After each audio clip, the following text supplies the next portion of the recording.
நான் ரேகா பேசுது. எல்லா ரெஸ்பெக்டட் வியூவர்ஸுக்கும் என்னுடைய வணக்கம்.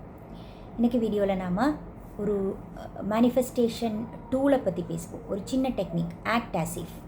அதாவது நம்மளுக்கு வாழ்க்கையில் இருக்கிற கனவுகள், நம்மளுடைய கோல்ஸ், இது எல்லாம் ஆல்ரெடி நம்மளுக்கு கிடைச்ச மாதிரி ஆக்ட் பண்ண சொல்லுது. இப்போதைக்கு நம்மளுடைய கனவு நம்மக்கிட்ட வந்துட்டு இல்லை, நம்ம கையில் கிடைச்சிட்டு இல்லை, இருந்தாலும் அது கிடைச்ச மாதிரி ஆக்ட் பண்ண சொல்லுது. நம்ம யூஸ்வலாக பேசிக்கிற அதே எக்ஸாம்பிள் மூலமாக நான் கொஞ்சம் கூட எக்ஸ்பிளைன் பண்ணிக்கிறேன். இப்போ நம்மளுக்கு ஒரு வேலை தேவைன்னு வச்சுக்கோங்களேன். வேலைக்கு தேவையான ஆக்ஷன்ஸ் நாம் எடுக்குது, நம்ம சிவி கொடுக்குது, அங்கே இங்கே இன்டர்வியூ போகுது, தெரிஞ்சவங்கக்கிட்ட எல்லாம் நாம் சொல்லி வைக்குது. அது மட்டும் இல்லாமல் அந்த வேலை நம்மக்கிட்ட கிடைச்சா நாம் எப்படி இருக்கும், அந்த ஒரு பிலீஃப், அது ஆல்ரெடி நம்மக்கிட்ட வந்திருக்கு, அது எப்படியும் நம்மக்கிட்ட வரப்போகுது, அந்த நம்பிக்கையில் தான் நம்ம இது எல்லாமே பண்ணுது. அது கண்டிப்பாக நம்மக்கிட்ட வரப்போகுது. அது நமக்கு கிடைக்காம இருக்கிறதுக்கு ஒரு சின்ன ரீசன் கூட இல்லை. அது எப்படியும் நம்மக்கிட்ட வரப்போகுது. அந்த மாதிரி ஒரு பிலீஃப்லேருந்து அதை ஆக்ட் பண்ண சொல்லுது. நம்மளுடைய ரொட்டீன்லையும், நம்மளுடைய பிஹேவியர்லேயும், நம்மளுடைய ஆட்டிடியூட்லேயும் எல்லாத்துலேயும் அந்த வேலை நம்மளுக்கு ஆல்ரெடி கிடைச்ச மாதிரி ஒரு மாற்றத்தை கொண்டு வர சொல்லுது. இப்போ நம்ம யூஸ்வலாக ஒரு 10 o'clock ஏந்திரிக்கிறதா இருந்தால், இந்த வேலை கிடைச்சா கண்டிப்பாக நம்ம ஒரு 6 o'clock 7 o'clock அந்த மாதிரி ஏந்திரிக்கணும். அப்போது அந்த ஒரு மாற்றத்தை வாழ்க்கையில் கொண்டு வாங்க. இப்போது 7 o'clock ஏந்திரிச்சிட்டு நான் என்ன பண்ண போகுது அப்படின்னு நினைக்காதீங்க. நீங்கள் எதிர்பார்த்துட்ருக்கிற அந்த வேலைக்கு தேவையான ஒரு அப்டேஷன் பண்ணிக்கலாமே. நீங்கள் ஒரு ஐடி ஃபீல்டில் ஒரு வேலை தேடுறதா இருந்தால், அந்த ஐடி ஃபீல்டுக்கு தேவையான ஒரு சின்ன சின்ன ஸ்கில்ஸ் நீங்கள் அப்கிரேட் பண்ணிக்கலாம், சின்ன சின்ன அப்டேஷன்ஸ் பண்ணிக்கலாம். உங்களோட கம்பெனியை பற்றி நீங்கள் படிச்சுட்ருக்கலாம், இல்லை நீங்கள் வேலை பண்ண போகிற அந்த ஊரை பற்றி நீங்கள் படிக்குது, அதை பற்றி எல்லாம் விஷுவலைஸ் பண்ணுது. இது எல்லாம் ரொம்ப சீக்கிரமாக அந்த கனவு உங்ககிட்ட கொண்டு வந்து சேர்த்துடுன்னு சொல்லுது. இப்போது நம்ம ரெண்டட் ஹவுஸில் இருக்குது, நம்ம சீக்கிரமாக ஒரு சொந்த வீடு வாங்குறதுக்கு பிளான் பண்ணிகிட்டே இருக்குதுன்னா, அது ப்ரோக்கர்ஸ் கிட்ட சொல்லி வச்சுருக்கு, அப்புறம் எல்லா இடத்துலையும் போய் வீடு தேடுது.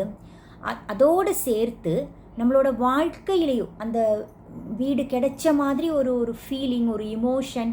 இப்போ நீங்கள் புது வீட்டுக்கு போகும்போது ஒரு வேளை நிறைய பொருள்களை நீங்கள் அவாய்ட் பண்ணிடுவாங்க, டேமேஜான நிறைய பொருள்களை நீங்கள் விட்டுட்டு போகுவாங்க. அதே மாதிரி புது சின்ன சின்ன பொருட்கள் நிறைய வாங்கி சேர்த்து வைப்பாங்க. அப்போ இதே ஆக்ஷன் எல்லாமே இப்போவே எடுத்துகிட்டு டெய்லி லைஃப்பில் அது எல்லாமே எக்ஸ்பீரியன்ஸ் பண்ண சொல்லுது. இது என்ன ஆகுனா, நம்ம லோ ஆஃப் அட்ராக்ஷனாக இருக்கட்டும், இந்த யூனிவர்ஸாக இருக்கட்டும், அதோட ஒரு லாங்குவேஜ்னு நம்ம ஃபீலிங்கை சொல்லுது. லோ ஆஃப் அட்ராக்ஷன்லேயும் இந்த ஃபீலிங் ரொம்ப இம்பார்ட்டன்ட்னு சொல்லுது. நம்ம ரொம்ப அந்த ஒரு இமோஷனோட, அந்த ஒரு ஃபீலிங்கோட என்ன நினைக்குதோ அதுதான் சீக்கிரம் நம்மக்கிட்ட சேருது. நம்ம இந்த அஃபர்மேஷன்ஸ் எழுதுது, நம்மளுக்கு நம்பிக்கை இருக்குது, அதோட எல்லாத்தையும் சேர்த்து இந்த ஃபீலிங்கும் ரொம்ப இம்பார்ட்டன்ட். அது நம்ம கிடைச்ச மாதிரி ஒரு சந்தோஷத்தை அனுபவிக்க சொல்லுது. அப்போது இந்த சொந்த வீட்டுக்கு போகும்போது நாம் ரொம்ப எக்ஸைட்டடாக இருப்பாங்கல்ல, ரொம்ப ஒரு ஹாப்பியாக இருப்பாங்க. அந்த ஹாப்பினஸ்ஸை நாம் வாழ்க்கையில் கொண்டு வாங்க. அதே மாதிரி இப்போது ரெண்டட் ஹவுஸாக இருந்தாலும் நம்ம இந்த வீடு கூடிய சீக்கிரம் நம்ம விட போகுது, நம்மளுடைய சொந்த வீட்டுக்கு போக போகுது. அப்போ நீங்கள் ரெண்டட் ஹவுஸை ரொம்ப கிராட்டிடியூடாக பாருங்கள், ரொம்ப நன்றியோடு பாருங்கள். நான் இது வரைக்கும் இந்த வீட்டில் தான் இருந்தது, இந்த வீடு எனக்கு நிறைய எக்ஸ்பீரியன்ஸ் கொடுத்துருக்கு, நிறைய என்னோடய குழந்தைங்க இங்கே தான் வளர்ந்துருக்கா, ஸ்கூல் இங்கே பக்கத்தில் இருந்தது, இல்லை எனக்கு இங்கே நிறைய ஃப்ரெண்ட்ஸ் இருந்தது, கூடிய சீக்கிரம் நான் புது வீட்டுக்கு போக போகுது. அப்போது எல்லாத்துக்கும் ஒரு அட்வான்ஸ்டாக ஒரு தேங்க்ஸ் எல்லாம் சொல்லி நாம் என்ன சொல்லிக்கலாம், ஒரு ரெடி மோடில் இருக்குது. நம்ம அந்த கனவை, நம்மளுடைய அந்த லட்சியத்தை நம்ம ரிசீவ் பண்ணிக்கிறதுக்காக ஒரு ரெடி மோடில் வர சொல்லுது. நம்ம இப்போ ஒரு கார் வாங்க ரொம்ப நாளாக கனவு கண்டுகிட்டே இருக்குன்னா, அந்த கார் நம்மக்கிட்ட கிடைச்சா எப்படி இருக்கும்? நம்ம ஒரு கார் பார்க் பண்ணிக்கிறதுக்காக, ஒரு வேளை நம்ம வீட்டில் அந்த கார் பார்க் பண்ணிக்க ஒரு ஸ்பேஸ் எல்லாம் இருக்கும், இல்லைன்னா நாம் அதுக்காக ஒரு தயாரிப்புகள், எங்கே கார் பார்க் பண்ணிக்கணும். நம்ம அப்பார்ட்மெண்ட்டில் இருந்தால் நம்மளுக்கு அவங்க அதெல்லாம் லிஸ்ட் பண்ணி கொடுப்பாங்க, அந்த நம்பர் எல்லாம் கொடுப்பாங்க, கார் எந்த ஏரியாவில் பார்க் பண்ணிக்கணும் அதுக்கு எல்லாம்.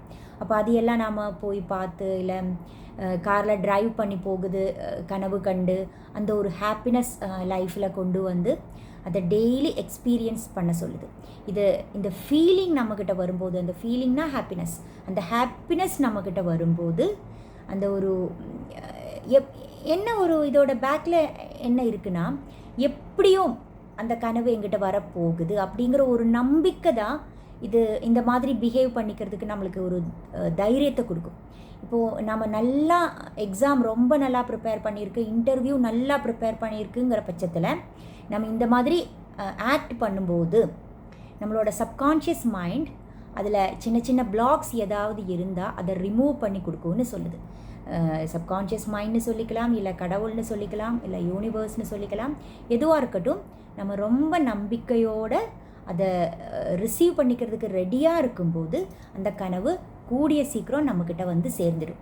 இப்போது உங்களோட வாழ்க்கையில் சின்ன சின்ன ஏதாச்சும் கனவுகள் நீங்கள் வச்சுருந்தா, இல்லை பெரிய கனவுகள் நீங்கள் வச்சுருந்தா ஆக்ஷன் எடுங்க, ரொம்ப நம்பிக்கையோடு இருங்க, அதோடு சேர்த்து அதை ஆக்ட் பண்ணுங்கள். உங்களுக்கு அது கிடைச்சா எந்த மாதிரி சந்தோஷத்தை உங்களுக்கு இருக்குமோ, எந்த மாதிரி எக்ஸைட்மெண்ட் உங்களுக்கு இருக்குமோ அதை இப்போவே எக்ஸ்பீரியன்ஸ் பண்ணுங்கள். கூடிய சீக்கிரம் அந்த கனவு உங்ககிட்ட வந்து சேர்ந்துடும். Thank you so much. உங்களுக்கு பிடிச்சிருந்தா சப்ஸ்கிரைப் பண்ணுங்கள், ஷேர் பண்ணுங்கள், கமெண்ட் பண்ணுங்கள். ஒரு புது வீடியோட நாளைக்கு பார்க்கலாம்.